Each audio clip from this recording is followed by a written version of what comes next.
Everything is just desolate and barren, and I'm like one of the last people left alive on Earth looking out on this landscape.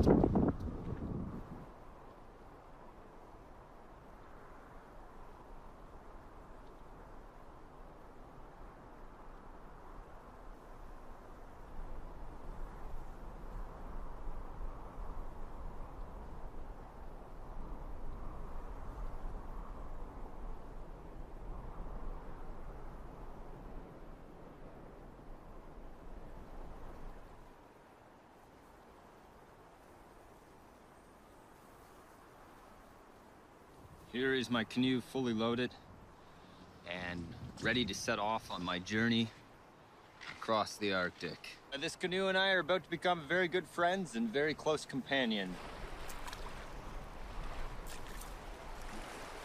If I'm to cross the Arctic, I have no choice but to travel upriver on many of these waterways because they're flowing north out to the Arctic Ocean, and I have to go east if I'm to cross the Arctic. It's a matter of necessity.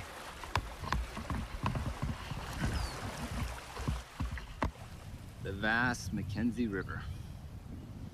Over 2 kilometers wide, sometimes 3 kilometers wide. Way down there is my canoe. Who wants to be my pole?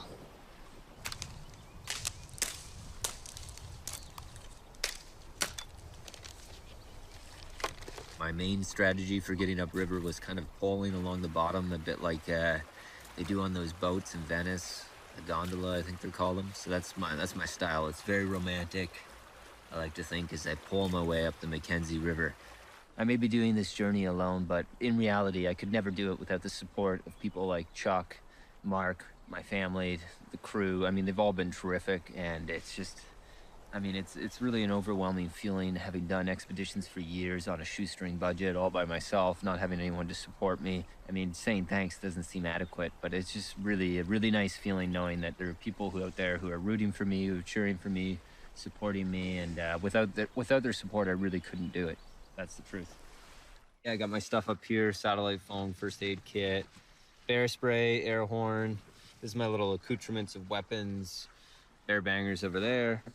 My pillow, I just take my clothes and I, socks, dirty socks and things, and I stick them inside my sleeping bag case, and that's my pillow. And I love that pillow. It's so friggin' comfy. Look at the remains of that massive blister down there from hiking along the Dempster Highway. I think my dreams of becoming a foot model have pretty much been decisively ended now.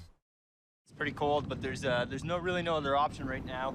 I've got to wade across this mud flat, so I just took my boots and my socks off, rolled up my pants. It's kind of like quicksand. It's pretty cold, but there didn't seem to be any other option, so here we go.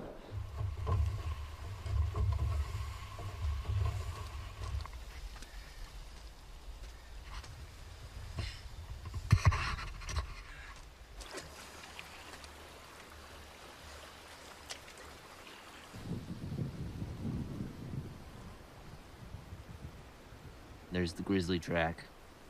There's another one up here. Imagine if I'm just poling along and the bank gives way and just smacks into my canoe and sends me into the river.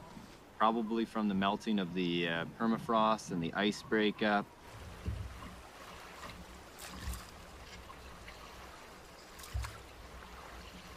It's really quite strange though. Coming along this section, I got a bit of a chill like you get in the grocery store when you go in the frozen food aisle. That's kind of what it feels like with all these mounds of ice here. I can feel a bit of a chill coming off it as I go along. All this dirty ice that's melting.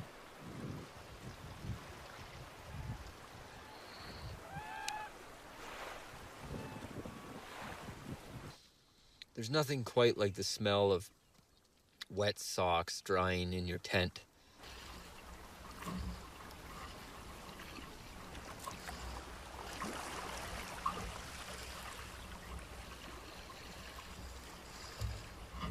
It's 2:30 a.m. and I was asleep and something woke me up outside the tent. There was a noise and it sounded like a big animal crashing through the woods, so I started yelling. That's what you normally do if there's a bear outside the tent, like hey, hey, hey, try to scare it off. And I could hear something crashing, so I unzipped the tent and looked out, grabbed my little air horn, and I went to squeeze it, just made the hissing noise, so the thing doesn't work. So I thought it was a bear, but then I looked again and it wasn't a bear, it was a giant male musk oxen. A musk oxen. Just outside my tent in the bushes over there.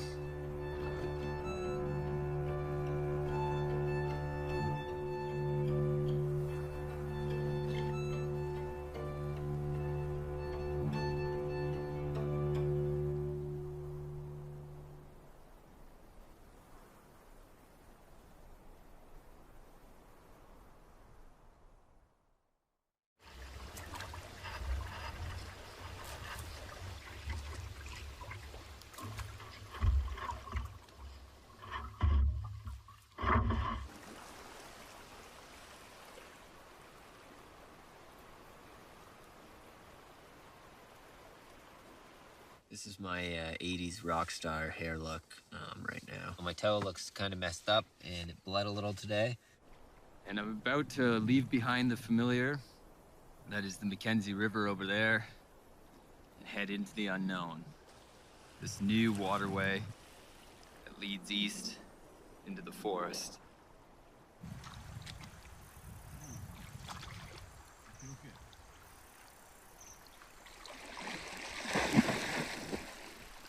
One thing I don't pack on expeditions are towels. So I'm just gonna have to air dry and shake like a dog. It's moving a little bit. To go check out what it is. I have to head that way anyways, but I'm gonna stay to the far bank for safety. It's best not to disturb us. I'd only been asleep for about an hour and 20 minutes and I heard a noise outside. I woke up and thankfully I'm a light sleeper because I heard something in the bushes and I heard the noise, and instinctively when I hear a noise outside my tent I start yelling. So if it is a bear, hopefully I scare it away. And I quickly unzipped the screen door, poked my head out, and I saw something move in the bushes, and sure enough it was a black bear. I don't know if you can see it there. I propped my canoe up alongside of the tent to create like one side of a barrier, and thankfully I did because the black bear was just on the other side in the bushes there. I started yelling at it in my most menacing and intimidating manner and smacking the paddle on the canoe, making as much noise as possible. And eventually he walked off. He didn't run. He walked along the edge of the bushes there down the shoreline, and I've continued to make noise, but I don't know how far he went.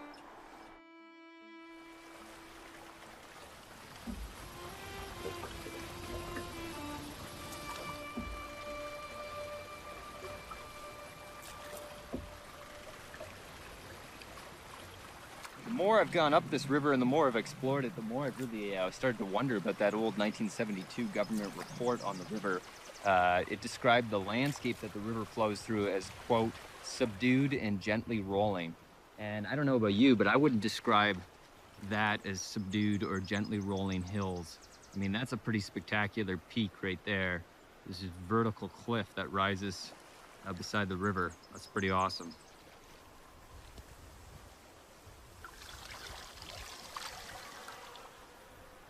The mosquitoes are getting bad. It's never a nice feeling when you wake up and you see just, hundreds of mosquitoes just waiting for you the second you unzip the screen door to come attack you. Looking pretty nasty. The nail is gonna fall off, but that's okay. And my fingers have become incredibly sore, I think from gripping the pole so hard. It's really sore when I go like this with them.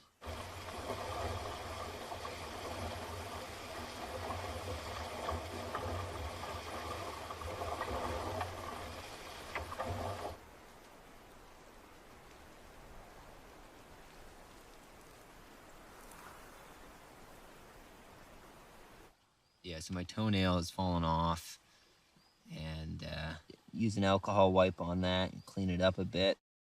This morning is officially the first day of summer, but it's actually feels colder today than it's been the last several weeks. And I had a pretty good night's sleep on this beach here, except, you never really sleep that soundly because there's always noises in the wilderness. Like right now, off to my left somewhere, I can hear a baby bee.